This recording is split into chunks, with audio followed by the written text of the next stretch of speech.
సూర్యరశ్మికి ఎముకల బలానికి ముడిపెట్టే ఓ విటమిన్ మన ప్రేగుల్లోని ఓ సంక్లిష్టమైన సమస్యకు పరిష్కారం చూపిస్తుందంటే నమ్మగలమా? వినడానికే చాలా ఆశ్చర్యంగా ఉంది గదూ. రండి మరి ఈరోజు ఈ అద్భుతమైన కనెక్షన్ వెనకున్న రహస్యాన్ని ఛేదిద్దాం. ఈరోజు మనం ఏం చూడబోతున్నామంటే అసలు ఈ ఐబీడీ పజిల్ ఏంటి, దాన్లోకి విటమిన్ డి అనే ఊహించని క్లూ ఎలా వచ్చింది, ఇది మన ఇమ్యూన్ సిస్టమ్ను ఎలా కంట్రోల్ చేస్తుంది, మన ప్రేగులకు ఎలా రక్షణగా నిలుస్తుంది, సైన్స్ నుంచి పేషెంట్ల వరకు ఈ ప్రయాణం ఎలా సాగింది, ఇంకా ముందు ముందు మనకోసం ఏం దాగి ఉంది, వీటన్నింటినీ స్టెప్ బై స్టెప్ చూద్దాం. సరే, మనం ముందుగా అసలు సమస్య మూలాల్లోకి వెళ్దాం. అదే ఇన్ఫ్లమేటరీ బౌవల్ డిజీజ్. చాలామంది దీన్ని సింపుల్గా ఐబీడీ అని పిలుస్తారు. ఐబీడీ అంటే అప్పుడప్పుడు వచ్చే మామూలు కడుపునొప్పి అనుకుంటే పొరపాటే. ఇది జీర్ణవ్యవస్థ లోపల నిరంతరం మంటపెడుతూ ఉండే ఒక దీర్ఘకాలిక సమస్య. ఇందులో క్రోన్స్ డిజీజ్, అల్సరేటివ్ కొలైటిస్ అనేవి రెండు ముఖ్యమైన రకాలు.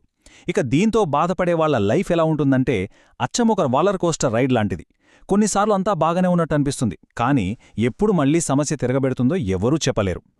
అంతేకాదు, ఇదేదో కొద్దిమందికే పరిమితమైన సమస్య అస్సలు కాదు. ప్రపంచవ్యాప్తంగా, ముఖ్యంగా వెస్టర్న్ దేశాల్లో ఐబీడీ కేసులు భయపెట్టేంత వేగంగా పెరిగిపోతున్నాయి. అందుకే దీని వెనుక ఉన్న కారణాల్ని అర్థం చేసుకోవడం ఇప్పుడు చాలా చాలా ముఖ్యం. సరే, ఇక ఇప్పుడు ఈ కథలోకి ఒక అన్ఎక్స్పెక్టెడ్ హీరో ఎంట్రీ ఇస్తున్నాడు. అదే విటమిన్ డి. దీన్నే మనం సన్షైన్ విటమిన్ అని పిలుచుకుంటాం కదా, కాని ఇది కేవలం ఎముకల కోసం మాత్రమే కాదు, మన ప్రేగుల ఆరోగ్యంలో ఎంత కీలక పాత్ర పోషిస్తుందో ఇప్పుడు చూద్దాం రండి. విటమిన్ డి అనగానే మనందరికీ గుర్తొచ్చేదేంటి? ఎముకల ఆరోగ్యం, కాల్షియం, అంతే కదా. కాని ఒక్క క్షణం ఆలోచించండి. ఎముకలకు మేలు చేసే ఒక విటమిన్కి ప్రేగుల్లో వచ్చే వాపుకు అసలు సంబంధమేంటి? ఎలా ఉండగలదు? ఆశ్చర్యంగా ఉంది గదా.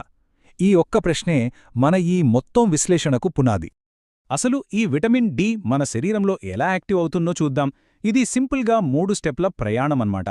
ఫస్ట్, సూర్యరశ్మి మన చర్మం మీద పడగానే అక్కడున్న ఒక రసాయనం విటమిన్ డి3గా మారుతుంది. ఇది స్టెప్ 1. ఆ తర్వాత ఈ డి3 మన లివర్కు చేరుకొని అక్కడ మరో రూపంలోకి కన్వర్ట్ అవుతుంది. ఫైనల్గా కిడ్నీల్లోకి వెళ్ళి అక్కడ మన శరీరానికి ఉపయోగపడే ఫుల్ యాక్టివ్ ఫామ్లోకి వస్తుంది.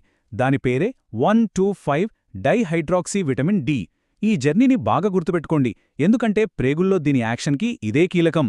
మనం ఇందాక వేసుకున్న ప్రశ్నకు అసలు సమాధానం ఇక్కడే దాగి ఉంది. మన ఇమ్యూన్ సిస్టమ్కి విటమిన్ డి ఒక సైలెంట్ డైరెక్టర్లా ఎలా పనిచేస్తుందో ఇప్పుడు తెలుసుకుందాం. విటమిన్ డి తన పనిని ఒంటరిగా చేయలేదు. దానికొక స్పెషల్ పార్ట్నర్ ఉంది. అదే విటమిన్ డి రిసెప్టర్, షార్ట్గా